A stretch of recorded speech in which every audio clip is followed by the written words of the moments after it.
सुबह देश राज्यों से बड़ी खबरें। आए सुनते हैं पत्रकार मुकेश कुमार के साथ। अमर पंजाबी दिल्ली समाचार पत्र एवं यूट्यूब चैनल के साथ। शनिवार 12 अप्रैल 2025। तमिलनाडु में एनडीए की वापसी, एआईएडीएमके के साथ हाथ मिलाया। गृहमंत्री शाह ने चेन्नई में किया गठबंधन का ऐलान। 2026 में पलानीस्वामी होंगे सीएम फेस। भारत की ईवीएम को इंटरनेट से नहीं जोड़ा जा सकता, तुलसी गबार्ड के वोटिंग मशीन में हेराफेरी वाले बयान पर ईसीआई सूत्रों ने दिया जवाब। अमेरिकी राष्ट्रीय खुफिया निदेशक तुलसी गबार्ड के वोटिंग मशीनों में भारी कमजोरियों के सबूत मिलने के दावों के बीच, जिसके कारण हैकर्स वोटों को पलट सकते हैं और चुनावों में छेड़छाड़ कर सकते हैं। भारत के चुनाव आयोग ईसीआई के एक सूत्र ने शनिवार को कहा कि कुछ देश इलेक्ट्रॉनिक वोटिंग मशीनों का उपयोग करते हैं जो कई प्रणालियों, मशीनों और प्रक्रियाओं का मिश्रण है। सूत्रों ने आगे कहा कि भारत इलेक्ट्रॉनिक वोटिंग मशीनों का उपयोग करता है जिन्हें न तो किसी नेटवर्क या वाईफाई से जोड़ा जा सकता है और वे सरल और सटीक कैलकुलेटर की तरह काम करती हैं। ईसीआई सूत्रों ने कहा कि ये मशीनें भारत के सर्वोच्च न्यायालय की कानूनी जांच पर खरी उतरी हैं और विभिन्न राजनीतिक दलों द्वारा विभिन्न चरणों में इनकी जांच की जाती है। किश्तवाड़ में सेना के हाथ लगी बड़ी सफलता, मुठभेड़ में 3 आतंकी ढेर। 3 दिन से जारी था सर्च ऑपरेशन। उभरती सुरक्षा चुनौतियों से निपटने के लिए त्रिसेवा सहयोग पर जोर, शीर्ष सैन्य नेतृत्व ने किया मंथन।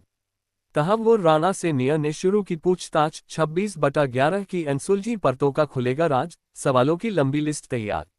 मुर्शिदाबाद में वक्फ कानून के विरोध में फिर भड़की हिंसा, प्रदर्शनकारियों ने बरसाए पत्थर और ट्रेन रोकी, बीएसएफ तैनात। तमिलनाडु में मुख्यमंत्री एमके स्टालिन की सरकार में मंत्री और द्रमुक नेता के पोनमुडी विवादों में हैं।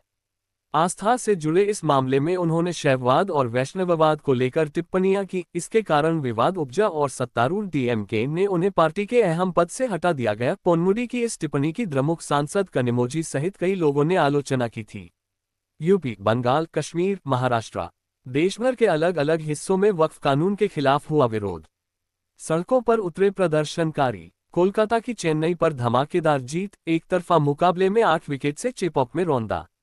बिहार में बिजली गिरने से अब तक 61 लोगों की मौत। दिल्ली और यूपी में तेज हवाओं और बारिश ने दी गर्मी से थोड़ी राहत।